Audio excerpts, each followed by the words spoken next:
Pour moi, être champion, c'est pas juste la conséquence d'un entraînement, c'est une prise de décision. Il y a un jour, on décide que c'est nous, c'est tout. C'est comme ça.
Charles Herbert, c'est ça? Donc tu as quel âge? J'ai 31 ans. Oui. Et qu'est-ce que tu as choisi de faire comme sport? Alors, ce que j'ai choisi, c'est la savate boxe française. Ah, en fait, j'ai eu un coup de cœur pour ce sport et j'ai vu une démonstration quand j'avais 11 ans, 12 ans. Et j'ai trouvé ce sport tellement beau esthétiquement que j'ai été attiré par cette discipline. Donc, quelques mois après, j'ai trouvé un club et ça a été un coup de cœur. Et tu t'es beaucoup entraîné pour ce sport? Alors, pour atteindre le plus haut niveau et devenir champion, je me suis entraîné tous les jours, 2 fois par jour, pendant des années. Et j'ai réussi à performer et à gagner mes premiers titres au bout de 7 ans, 8 ans. Donc ouais, ça a été assez long. Et donc, quels sont les titres que tu as eus? Alors pour l'instant, mon palmarès, j'ai 5 titres de champion de France, 3 titres de champion d'Europe, un titre de champion du monde et j'espère bientôt un 2e titre de champion du monde. D'accord, tu viens d'être champion de France dernièrement, hein? Oui, j'ai remporté le titre de champion de France il y a 2 semaines, c'était le premier appel. D'accord. Voilà, donc pour toi c'est important de devenir un champion, pour quelle raison? Alors, dans un premier temps, quand j'allais en compétition, l'objectif c'était d'obtenir le titre de champion de France parce que j'avais peut-être un besoin de reconnaissance et c'était aussi un côté fierté. Puis j'avais aussi ce rapport par rapport à ma famille. Mon père a pas réussi à être champion et ça me tenait à cœur qu'il y ait des champions de France dans la famille. Au jour d'aujourd'hui, je vais plus forcément en compétition dans le seul but d'être champion de France. Et je vais chercher autre chose. Je vais chercher des sensations, des émotions, me mettre en danger. Pour moi, maintenant, c'est une aventure. Si je gagne, tant mieux. Si je gagne pas, tant pis. Mais j'ai envie de vivre quelque chose. Et là, cette année, j'ai gagné. Ça a été exceptionnel et voilà, c'est un bon moment. Et qu'est-ce que tu as envie de vivre vraiment quand tu es comme ça sur un ring? Alors, ce que j'ai envie, c'est d'être dans le moment présent. Le souci que j'ai dans la vie en général, c'est que je suis trop en train de penser, d'analyser, à penser à ce qui va se passer demain et à pas être dans le présent. Et quand je suis sur le ring, je vis le moment qu'il y a et voilà. J'arrive à saisir l'instant. Et donc, je sais pas, tu te sens vivant, tu te sens comment à ce moment-là? En fait, je réfléchis plus. C'est-à-dire que je suis juste bien. C'est comme si j'étais libéré. Oui, libéré de quoi? Je sais pas trop, c'est que ce soit dans la vie de tous les jours, même dans la boxe, ce que je cherche, c'est à me sentir libre. C'est une sensation de liberté, c'est dur à expliquer. D'une façon générale, j'ai toujours l'impression qu'on est en prison, que ce soit dans la vie, dans le travail, même dans nos propres pensées.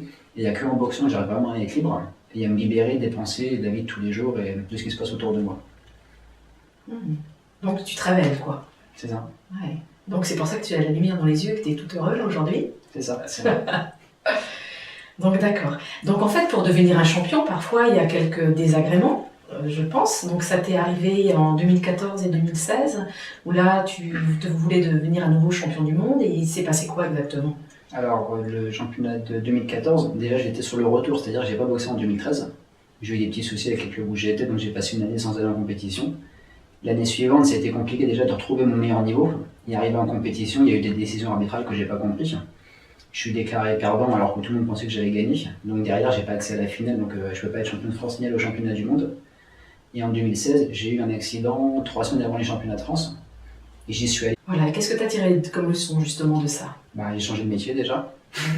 Premièrement, j'ai arrêté de travailler la nuit. J'ai modifié mon entourage. J'ai changé de petite amie, j'ai fait pas mal de choses. Et ça va beaucoup mieux depuis, je vais dire, j'ai retrouvé un équilibre. Et je pense qu'aussi le fait que cette année j'ai retrouvé justement un équilibre, même l'année dernière, c'est aussi ce qui m'a permis d'être champion. C'est que je me sentais bien dans ma tête, j'étais libéré, j'avais plus trop de... plus rien qui me parasite, on va dire. Je je pouvais faire confiance aux gens autour de moi, je me sentais soutenu et je pense que la différence, elle s'est faite là-dessus. Et donc, pour un champion, justement, ou un futur champion, en quoi l'entourage est important? Qu'est-ce que ça t'a apporté, justement? Parce que, bah, évidemment, tu t'entraînes, tout ça. Qui sont des personnes importantes dans ta vie? Alors ma famille, c'est les personnes qui arrivent en première parce que ils m'ont toujours soutenu, ils m'aident au quotidien. J'ai vous, un ostéopathe. Vous avez une présence qui était pour moi indispensable et qui a été décisive pour le championnat qu'on a vécu parce que, on va dire clair, si vous n'étiez pas là, j'aurais pas été champion de France. C'est une certitude. Mes partenaires d'entraînement, mon entraîneur, c'est la personne qui est déterminante parce qu'il m'a récupéré à un moment où j'étais au creux de la vague. Je pensais que ma carrière allait peut-être s'arrêter parce que mon organisme n'arrivait pas à redémarrer. J'avais plus d'énergie, j'arrivais plus à m'entraîner. Et à force de me parler, de prendre le temps, il a réussi à me faire retrouver du plaisir dans la boxe. Et je pense que si je ne l'avais pas rencontré, si je ne m'étais pas mis avec lui, j'aurais peut-être arrêté ma carrière il y a 3-4 ans. Et il s'appelle comment cet Il entraîneur? s'appelle Eric Delapesse. Ah, ok. Donc je l'ai rencontré là, il y a 15 jours et oui, c'est très important. Alors, toi, pour devenir un champion, tu as eu besoin de certaines lectures qui pour toi ont été essentielles. Ouais. Donc tu m'as parlé d'un livre dernièrement. Alors c'est un livre qui s'appelle Le champion dans la tête. L'auteur il s'appelle François Ducasse. C'est un livre où ils expliquent la démarche en fait pour devenir un champion.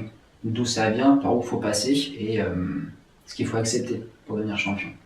Et la base pour devenir champion déjà c'est d'avoir un rêve, un désir, quelque chose vraiment qu'on veut réaliser et qui nous dépasse, qui est plus fort que nous. Ça c'est la première étape. La deuxième étape c'est comment on va s'y prendre pour réaliser ça. C'est bien d'avoir un rêve, mais il faut que ça se matérialise dans la vie de tous les jours. Ça veut dire c'est le club dans lequel on va se licencier, c'est l'entraîneur qu'on va choisir, c'est la discipline qu'on va s'imposer pour devenir champion, que ce soit au niveau de l'entraînement, au niveau alimentaire, au niveau du rythme de vie. Et la troisième étape qui a été pour moi décisive, c'est comment se comporter en compétition et sur quoi j'allais m'axer au niveau mental et psychologique. Parce qu'arrivé à un certain niveau, on est tous aussi forts les uns que les autres, physiquement, techniquement, tactiquement, la différence, elle va se faire ailleurs. Et pour moi, la différence, elle est passée dans l'abandon, dans le lâcher prise, et dans le fait de me faire confiance et de ne pas contrôler ce qui allait se passer. Et plus j'étais détaché, moins j'ai cherché à contrôler ce qui se passait sur le ring, et plus j'étais performant. Et depuis, à chaque fois que je vais en compétition, j'essaie de retrouver cet état mental, et pour le moment, ça me réussit bien. Alors moi, je vais te donner un petit exemple, là, dans le Sentier des super-héros, là, qui a été écrit par Pierre Lassalle et puis Lucie Delalin. Eh bien, cultiver le tout est possible. Et une limite est une croyance négative. Toute limite, dans quelque domaine que ce soit, est dépassable. Et c'est ça qui est important. Et il y a une autre partie là, une fois adulte, il est donc nécessaire de nous déconditionner afin de découvrir nos véritables capacités, notre potentiel de bien et de créativité. Donc en fait, pour toi, nos limites, c'est quoi? C'est à un moment, tu t'es dit, je ne suis pas bien, en 2016, tu n'étais pas champion de France. Alors, qu'est-ce qui a fait qu'à un moment, tu t'es dit, j'y retourne et tu as pété quelque chose, des limites? En réalité, ça a démarré avant ça. Il y a une période où je n'arrivais pas à devenir champion. Je suis devenu champion en 2011 la première fois, mais j'étais déjà compétiteur depuis longtemps. En 2005, j'ai frôlé le titre et j'ai été vice-champion de France. En 2009, j'ai frôlé le titre, j'ai été vice-champion de France. Et je ne comprenais pas pourquoi je n'arrivais pas à gagner. Et avec les lectures, avec des gens que j'ai pu rencontrer, j'ai pu comprendre que ça venait de mon imagination. Je n'arrivais pas à m'imaginer devenir champion. Et le fait justement que mon imaginaire ne puisse pas avoir accès à ça, ça faisait que je pouvais avoir toute la volonté du monde sur le ring, et je n'allais pas gagner. Parce que j'ai compris que l'imagination battra toujours la volonté quoi qu'il arrive. Donc je me suis mis à travailler justement là-dessus, donc à faire beaucoup de visualisation, à travailler sur mon ressenti et à m'imaginer devenir champion, à m'imaginer gagner, à m'imaginer être le numéro 1. Et à force d'imaginer ça, de répéter tous les jours, de faire des séances de méditation, j'ai fini par y croire vraiment et ça a fini par se réaliser. Et je pense que j'ai aussi, à force de penser de cette façon-là, attiré les gens qui m'ont aidé à réussir. C'est la providence ou la loi de l'attraction. Les deux peut-être. Et donc ces personnes que tu as rencontrées, elles ont été vraiment, vraiment importantes à un moment dans ta vie? En fait, ça dépend. Il y a des gens qui ont été très importants parce qu'ils ont été présents, parce qu'ils m'ont soutenu. Et il y a d'autres personnes que je connaissais absolument pas, j'ai juste croisé. Et ils m'ont juste dit un mot, une phrase, et ça fait un déclic. Il y a quelqu'un que j'ai croisé en compétition, je venais de perdre le titre. Pour moi, j'étais effondré, et il m'a dit que j'étais le meilleur boxeur qu'il avait vu de la compétition. Il m'a dit que c'était pas la peine de pleurer, c'était une certitude absolue que j'allais être champion dans les années qui viennent et que j'avais pas de souci à me faire. Et ça m'a fait du bien et je me suis dit, pourquoi pas. Et après, tu t'es souvenu de cette phrase, en fait. Ouais, puis après, ce qu'il y a, c'est que j'allais en compétition, j'avais compris qu'il fallait pas que je me focalise trop sur le but final. Là, quand je montais sur le ring, j'étais impatient que la rencontre se termine pour être déclaré vainqueur, passer à l'étape d'après. Je vivais pas le moment présent, je prenais pas de plaisir sur le ring, j'attendais juste d'être déclaré vainqueur. Des fois d'après, je suis monté sur le ring pour boxer. Je suis pas monté juste pour gagner. J'ai pris du plaisir à boxer, j'ai pris mon temps et ça s'est bien passé. J'étais relâché. Mmh. Alors la boxe française, exactement, c'est comment? Est-ce qu'on ne doit pas lâcher complètement ses coups parce qu'on peut faire vraiment mal à l'autre? Comment on fait alors? La boxe française, c'est d'abord un sport de combat de percussion. On a le droit de frapper avec les poings et avec les pieds. On est équipé de chaussures. Et dans la boxe française, il y a deux disciplines différentes. Il y a le combat, où on porte les coups, on a le droit de mettre KO et de frapper à pleine puissance. Et il y a l'assaut. L'assaut, c'est de la touche et de la technique. Et on doit contrôler la puissance des coups. Et c'est codifié, c'est-à-dire on a le droit d'avoir certaines trajectoires, certaines armes. On a plusieurs techniques de coup de poing, de coup de pied. Et on a une notation qui est définie. C'est-à-dire si on arrive à toucher la tête avec les pieds, c'est 4 points. Au niveau du corps, c'est 2 points. Au niveau des jambes, c'est 1 point. Et en fait, c'est celui-là qui va marquer le plus de points qui va gagner la rencontre. Et on doit contrôler la puissance. Oui, donc ça ne doit pas être évident de contrôler sa puissance. Non, parce que l'objectif, c'est d'aller vite pour toucher rapidement. Et quand on va vite et que la technique elle est parfaite, vitesse et précision, c'est ce qui donne la puissance. Donc c'est compliqué de mélanger tout ça. C'est que c'est pas évident. Et quand je t'ai vu sur le ring dernièrement, t'en as un qui t'a donné un coup qui t'a vraiment fait mal. Oui. Et qu'est-ce qui s'est passé exactement? Qu'est-ce que t'as été puisé en toi pour te relever et gagner en fait? Alors ce qui s'est passé, en un quart de seconde, j'ai pensé à beaucoup de choses. Je sais quasiment que je perds la première reprise parce que je prends un avertissement et que j'en ai plus que 2 pour gagner. Et la deuxième reprise, justement, je pense coup bas et je suis plié en 2. Et dans ma tête, à ce moment-là, je me pose la question, je me dis de toute façon, je suis même pas sûr que les juges, ils l'aient vu. Donc ça veut dire qu'il va pas être disqualifié si j'arrive pas à me relever, donc je vais perdre par abandon. Et la deuxième chose, c'est si jamais je me relève et que je continue la rencontre, est-ce que j'ai encore les moyens physiques de pouvoir le battre? Donc justement, j'ai plus de jambes, il m'a coupé en 2. Et puis je sais pas ce qui s'est passé, j'étais tellement enragé en me levant que je dis, tant pis, c'est pas grave, je vais gagner quoi qu'il arrive, je donne tout et puis on va voir ce que ça va donner. Et je me suis relevé, je suis reparti. Et voilà, je l'ai pas lâché. Déterminé à y arriver, quoi. C'est ça. Ce qui est important quand on est comme ça, moi c'est ce qui m'a touché chez toi, c'est l'envie de partager aux jeunes qui, tu m'avais parlé d'un jeune, Lilian, qui en fait à un moment n'avait peut-être pas l'espérance d'arriver à un haut niveau. Et en fait, il y a eu un déclic que tu as fait en lui qui a fait qu'il a déployé tout son potentiel. Alors comment ça s'est passé exactement? Ce qu'il y a, c'est que quand je suis arrivé dans le club de Tiercy, là où il s'entraîne, et c'était pas forcément l'athlète dont on s'occupait, parce qu'on n'avait pas forcément décelé chez lui le potentiel qu'il avait vraiment. Alors que moi, au premier coup d'œil, j'ai tout de suite vu que j'avais affaire à un champion qui avait un potentiel qui était énorme. Et vu qu'il faisait quasiment ma taille et mon poids, je le prenais toujours pour boxer avec moi. Et ce qu'il y a, c'est que avec le temps, j'ai fini par m'en occuper, je l'ai fait progresser techniquement. Et puis, quand il s'est rendu compte qu'il arrivait à me tenir tête sur le ring, et que même qu'il arrive à gagner des reprises contre moi, et qu'il s'est dit, mais si j'arrive à gagner contre un champion du monde, il n'y a pas de raison que je ne puisse pas y arriver. Je pense qu'il s'est détaché, qu'il a fini par y croire, qu'à force d'y croire, il a fini par gagner. Il a compris que c'était possible. Et je pense que le fait qu'il me côtoie quasiment tous les jours à la salle et qu'il voit comment je m'entraîne moi et que moi j'irai sur le ring, il a dû se dire, s'il m'entraîne de la même façon, il n'y a pas de raison que ça ne marche pas. Donc tu es un modèle quelque part pour lui? Je pense. Ouais. Il est un bon entraîneur? J'espère. J'espère. Je pense, hein. Ça a l'air de marcher en tout cas. Pour l'instant, ça marche pas mal. Ouais. Puis tu t'occupes aussi d'un autre jeune qui déploie aussi un bon potentiel? Elliot, ouais. Alors, c'est peut-être l'élève le plus doué que j'ai. Il n'a peut-être pas conscience de son talent pour le moment et il a du mal à se libérer aussi de l'enjeu. Il veut tellement être champion. J'ai l'impression de me voir en fait à son âge. Impatient. Et à chaque fois que ça bute et que ça marche pas, il est effondré, il est en colère contre lui-même et je connais bien aussi ce mécanisme-là. Donc je pense que j'ai un vrai travail à faire avec lui et que c'est un défi qui m'est lancé. Je me retrouve face à moi en fait il y a 10 ans. Et à mon avis, je suis là pour l'aider.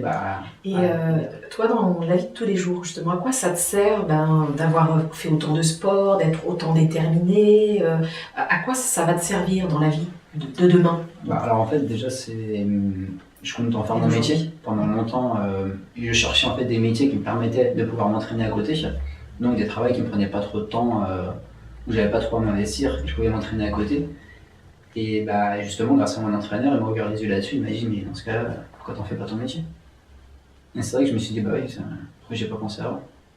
Donc là, cette année, j'ai arrêté la profession que je faisais précédemment, puis j'ai passé mon diplôme, mon brevet professionnel d'entraîneur, que je dois obtenir dans pas longtemps. Donc dès l'année prochaine, je pourrai travailler en tant qu'entraîneur.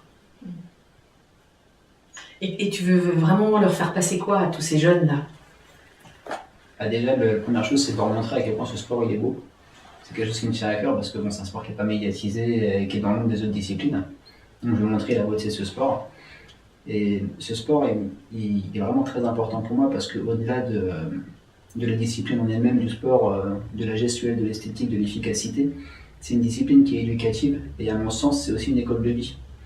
Dans la boxe, on va être confronté à tout ce qu'on va avoir dans la vie de tous les jours. On va avoir des moments de joie, des moments de tristesse, on va avoir de la confrontation, on va avoir de la concurrence. C'est ce qu'on va rencontrer dans notre vie au quotidien. Et leur expliquer que c'est pas parce que ça se passe mal une fois qu'il faut abandonner. Que un champion, ça se fait pas en 2 jours. Que oui, on va aller en compétition, oui, on va sûrement en perdre. Mais c'est peut-être les défaites les plus violentes qui vont faire de nous les meilleurs champions. Donc j'essaie de leur faire passer ce message-là, leur dire que c'est pas parce que vous voyez quelqu'un qui est champion du monde et qui a le sourire, qu'il y a 2 ans, il n'était pas en train de pleurer parce qu'il avait perdu.